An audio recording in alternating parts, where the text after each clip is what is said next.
Ginang sugatan, nabalian pa ng binte matapos mabangga ng single na motor habang tumatawid sa kalsada sa Dinalupihan, Bataan. Detalye ng balita mula kay Danny Cuminang, RH37. Danny, good morning.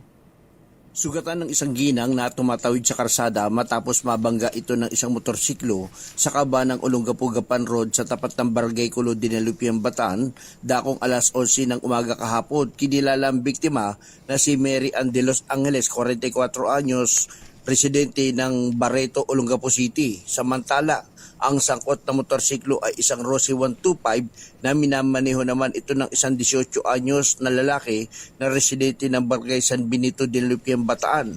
Batay sa ulat ng Dinalupihan PNP, nakatanggap sila ng tawag mula sa MDRRMO Dinalupihan hinggil sa naganap na aksidente. Sa pagsusuri ng CCTV footage ng Barangay Kulo, makikita na habang binabaybay umano ng motorsiklo ang karsada mula Olongapo City patungong bayan ng Dinalupihan, bigla itong nagpreno na naging dahilan ng pagkakadulas at pagkakabangga sa pedestrian na tumatawid sa pedestrian lane.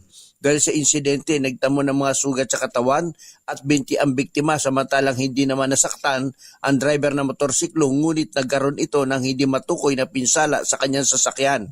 Dinala ang biktima sa JC Payumo District Hospital para sa paunang lunas at kalaunan ay inilipat ito sa Bataan General Hospital matapos matukoy na may bali sa kaliwang binti. Danny Cuminang, RH37, DCRH, una sa Pilipinas, una sa Pilipino. Maraming salamat, Danny.